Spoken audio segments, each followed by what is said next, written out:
Welcome to My Home Group TV. In this My Interiors episode, you've heard the old saying, it's all about the lighting. Well, that is true when it comes to your home. I talked to two of the faces behind Creative Designs in Lighting for their top principles of quality lighting. It's about just being present in the community of design, and it's about being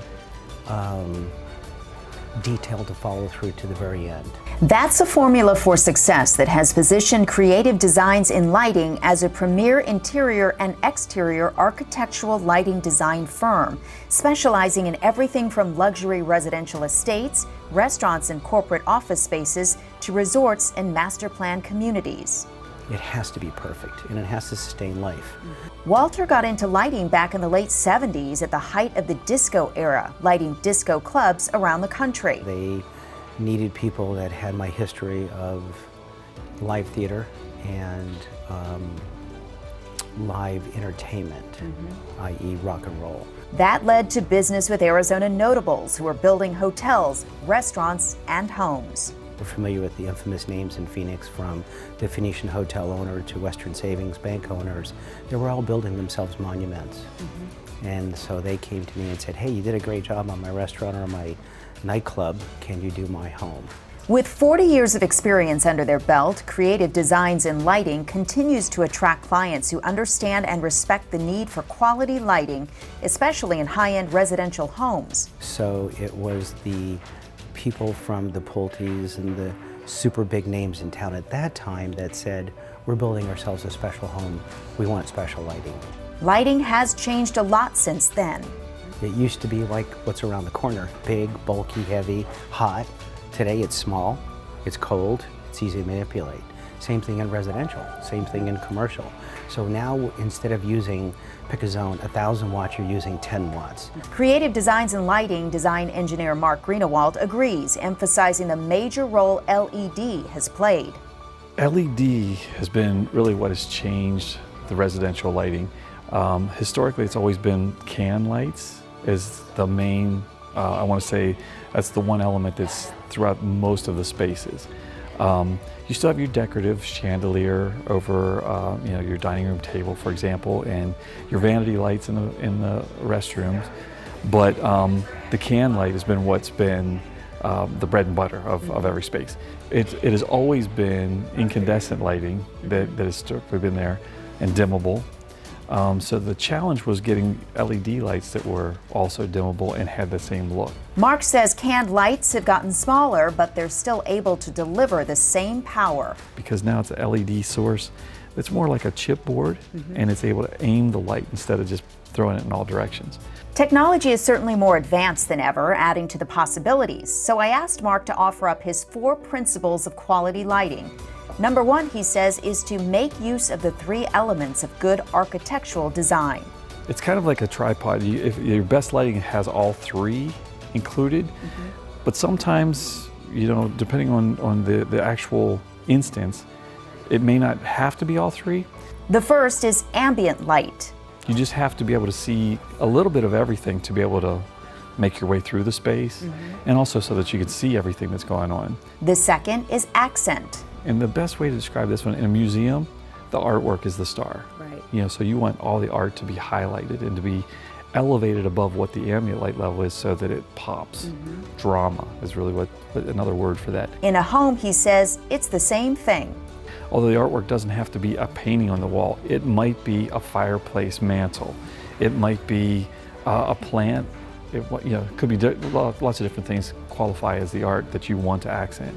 But it's kind of like you're painting with light. You decide what's the hierarchy of what should be lit, the most. The third is what he calls that sparkle effect. This is, once again, the chandelier is the classic example. That's where you really want to see the light source. For a lot of these other ones, you don't really want to know where the light's coming from. I go back to the museum. When you're in a museum, you don't really want any lights glaring at you. The art is what you want to see. A classic example of where these elements come together is a dining room table, where you want to have that chandelier sparkling and shiny and everything, but I want to dim it down so that it's not glary. But yet I need the food, the table, the silverware, the china. I want that to be lit very bright. So one of the solutions there is to have downlights around the table, around the ceiling around the table, so that you have light that's hitting all the pieces down here. And it appears that the light's coming from the chandelier, but you have it dimmed way down to be warm and glowy. Mark's number 2 principle of quality lighting is color temperature. Right now, you still kind of have to pick, what do you like? Do you like that cool bluish light, or do you like the warm, and it's kind of on the orangish side? The analogy I like to give is, people think of a cafeteria as being daylight, it's got the blue in it, whereas maybe an Olive Garden or a nice restaurant, you want that warm lighting. You're now able to kind of help with your circadian rhythms by having your light in your house change with the daylight automatically. You can still make it a choice. You know, if you really like this one, you can have sliders and dimmers and so forth. But what you really want to do is have it track with the sun. Oh, that's fantastic. So it does it on its own. Right. It's automatic. Right. Mark's number 3 principal quality of lighting, understand the space mechanics from floor to ceiling. Yeah, I think when we sit down with an architect and do a lighting design, there's so many questions to ask. It's, if you can imagine how generic a question might be, like, how do you what's the best way to light a room? Well, I really need to know a whole lot more about that room and what the task is in there. The amount of light is one thing.